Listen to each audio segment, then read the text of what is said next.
Next up we have Ana Maria Urratia from the Bailey Elementary School.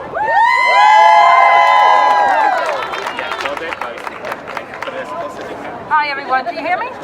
Oh, this may work even better. Do you want to try this up? Thank you, brother. Hello everyone. All right. Hi. It is really nice to see all these beautiful faces in the blue. You know, great for everybody to be here. Okay, my name is Ana Maria Urratia, and I am a third grade teacher at Bailey Elementary. This year I'm in BLA.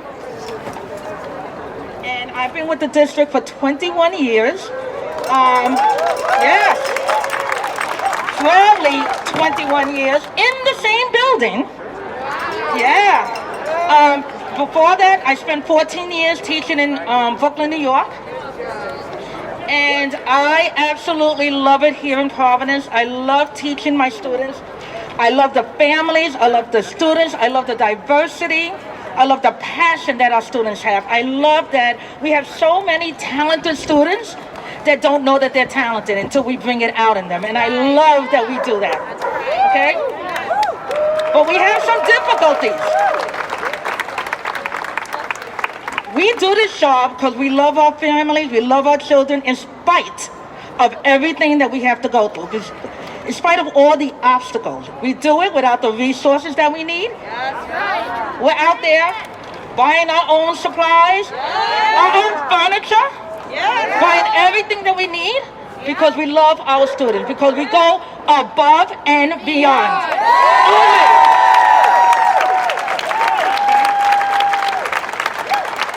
We don't get the support that we need from administration, but we do it anyway. We asked for PD. We'll talk about that later. Okay, but to be absolutely clear, we need to make sure that our teaching body looks more like our students. It is essential, okay?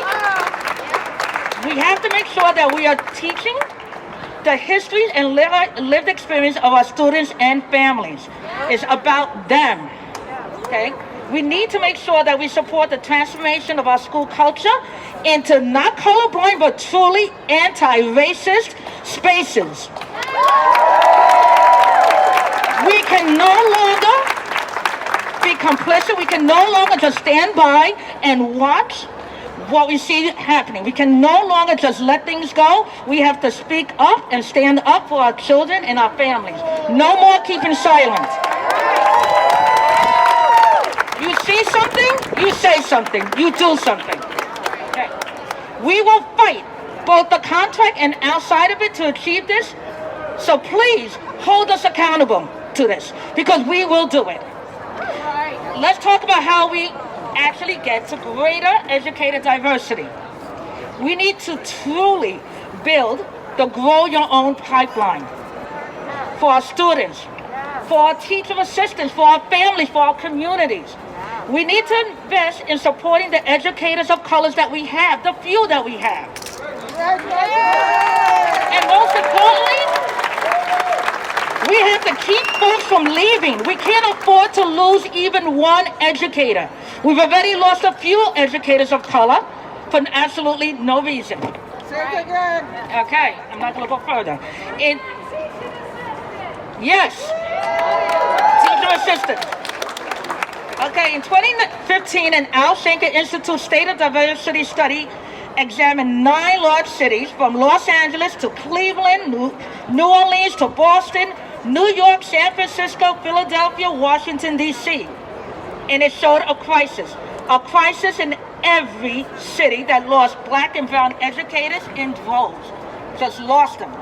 Only LA and San Francisco approached parity reflecting black students, but both still are usually underrepresented, including our Latinx educators. We don't have enough. How are we pushing for MLL students, but we're not pushing for the educators that look like them, that could support them? And now the takeover. Well, sadly, cities that saw takeovers and mass characterization in, like, New Orleans, Philadelphia, Washington, D.C. Cleveland saw the biggest declines in representation. For example, there was a 24% decline in black educators in New Orleans and over 27% in D.C. What's going to happen to us here in Providence? What's going to happen here? Okay. Interestingly, the Al Shanker Institute study found that union seniority was not a factor as to why cities failed to move the needle on teacher diversity. Do you hear that, Commissioner? And Superintendent, do you hear that? It is not our union. It is not us. That's right. Yeah, because I was blaming the union. It is not the union. We don't hire, right? We do not hire.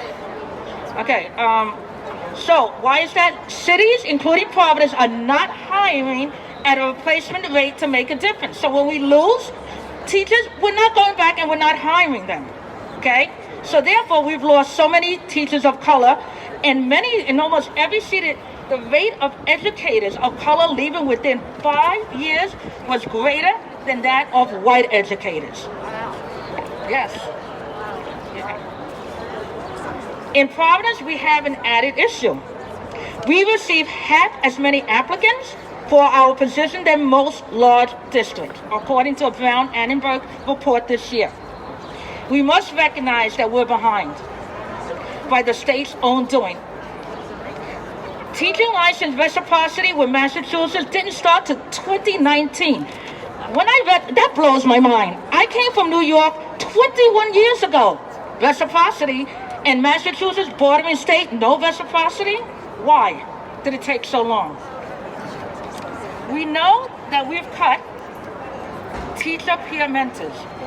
We went from 16 to 0. These positions need to be restored. When an educator starts to teach, we know that your good teaching, your good practices don't come from the college, don't come from the classes. I don't care if you're an A+ student. It comes from when you will walk into a building and you are supported by educated teachers with experience. I've been teaching 35 years, and if it wasn't for Sharon Wilson, I would not be here today. Sharon Wilson, when I first started teaching in New York, she was my staff developer. She walked me through teaching, because whatever I learned from her on how to be a teacher. She gave me that great advice. Remember the first advice she told me? She said, your first week, don't pick your daughter off from daycare. Go home and take a nap. I'm like, what are you talking about? I'm in my 20s. I'm full of energy. Oh my God. You know that first week when you taught, oh yeah, that was very, very valuable for me. I wouldn't have learned that in school. Yeah. Oh yeah. So we know this district and commissioner, they've openly attacked educator voices at school. From serving on decision-making bodies to choosing better PD options. Right. How did you like your PD this year? Oh yeah. Many of my colleagues told me, it's the worst they've ever had. I agree. This is the exact opposite of what retention policy looked like. And as so many studies show, a lack of professional autonomy and voice is one of the top reasons educators choose to leave. If we don't have a voice, why are we there? We know what to do. They need to listen to us. We know students, especially students of color, are most saddled with student debt. Meanwhile, teaching has become less and less attractive as a career, both as a financial proposition and for one's own mental health.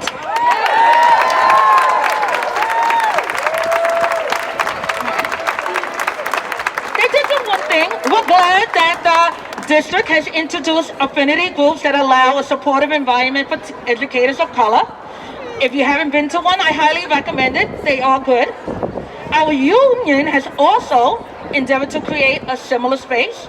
We need more of these spaces, and we'll need to dive deeper into them about why educators leave Providence. We need to figure that out. Why are they leaving? I think most of us know why. I think we know why, but they need to know why. Okay, so, problem, what are some solutions?